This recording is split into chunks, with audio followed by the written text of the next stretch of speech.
മോനെ നന്ദു, സുഖാണോടാ? സുഖാണ്. ഇന്നലെ ഞാൻ ജോത്സിനെ കണ്ടിരുന്നു. കല്യാണം കഴിക്കാൻ ഇതാത്രേ നല്ല സമയം.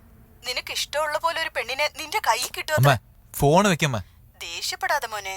അടുത്ത 14 വർഷങ്ങൾ നീ ഒരു കൊട്ടാരത്തിൽ താമസിക്കുമെന്നാ ജോത്സി പറഞ്ഞേ. ഞാനിപ്പോ ഒരു മീറ്റിംഗിലാ ഉള്ള, പിന്നെ സംസാരിക്കാം. നല്ലൊരു പെണ്ണിനെയാ നിനക്ക് കിട്ടാൻ പോന്നെ. തട്ടിക്കളയരുത് മോനെ. നമ്മുടെ അമ്പലത്തിലെ ഉത്സവ, ഇറച്ചി മീനൊന്നും കഴിക്കരുത് മോനെ.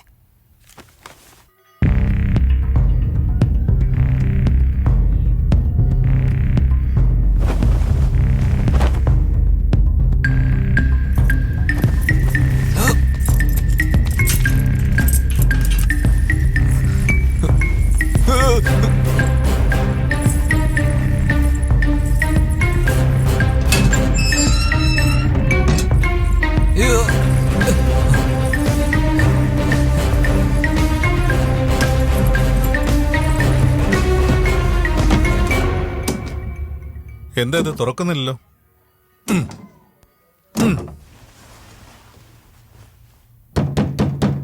അല്ല, ആരോ അകത്തുള്ളത് പോലെയാണല്ലോ വാതിൽ മുട്ടുന്നത്. മഴയത്ത് പൂത്തു പോയതായിരിക്കും. നന്നായി തള്ളു.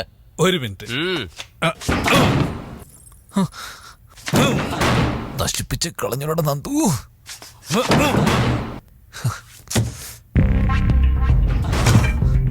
മതി, തടി ഉണ്ടായിട്ട് കാര്യമില്ല. ഞാനിപ്പൊ കാണിച്ചു തരാം.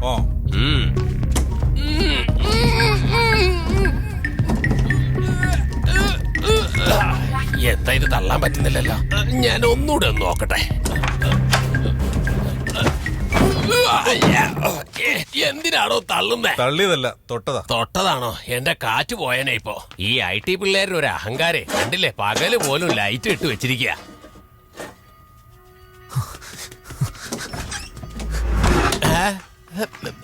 എടാ, അതിലൂടെ ആരോ ഓടിപ്പോയതുപോലെ എനിക്ക് തോന്നി. എന്താ മാമ, അകത്ത് നമ്മളല്ലേ വന്നുള്ളൂ, പിന്നെ ആരാ ഇവിടെ? അറിയില്ല മോനെ, പെട്ടെന്ന് ആരോ ക്രോസ് ആയതുപോലെ എനിക്ക് തോന്നി. തോന്നും. മാനസിക വിഭ്രാന്തി വല്ലതും ആയിരിക്കും. ഇന്നലെ അടിച്ച ബ്രാൻഡി ആയിരിക്കും. നീ എന്താടാ ഈ ടാട്ടുന്നത്? എന്തൊരു ടൈറ്റ് അത് കിട്ടുന്നില്ല. ഞാനൊന്ന് നോക്കിയാലോ? എങ്ങനെ? ഇപ്പൊ ഡോർ തുറന്ന പോലെയോ? ദേ നോക്ക്, ഞാൻ സ്മോള്, നീ മീഡിയം. നിനക്കെന്താ, നീ വലിയ മമ്മൂട്ടിയാണെന്നാണോ വിചാരം? നീ ഇങ്ങോട്ട് മാറ്, ഞാൻ ഒരു മാറ്റ്. എന്താ അഴിക്കാനേ പറ്റുന്നില്ലല്ലോ? പറ്റുന്നില്ല അല്ലേ? പറ്റുന്നില്ല. ഗ്യാസ് തരാന്ന് പറഞ്ഞവന്റെ അടുപ്പിൽ തൊട്ടാ ഒന്നും സംഭവിക്കില്ല. നമുക്ക് ഇവിടെ തന്നെ കാപ്പി ഉണ്ടാക്കി അങ്ങ് എടുത്തോണ്ട് പോവാം. അയ്യോ, അത് വേണോ മാമ? അല്ല മരുമോനെ, നമ്മുടെ വീടാണ് ഈ ചെറിയ വീട്. ആൾക്കാരോ ഒരുപാടും. ഇത് വളരെ വലുതുമാണ്, കാലിയുമാണ്. പാലെടുത്തോണ്ട് വന്ന് ഇവിടെ വെച്ച് കാപ്പി ഇട്ട് എടുത്തോണ്ട് പോയാ ആരും തെറ്റായി കാണത്തില്ല. നീ പോയി പാലെടുത്തോണ്ട് വാ, മാറ്റി തൈരെടുത്തോണ്ട് വരല്ലേ. ചെല്ലേ.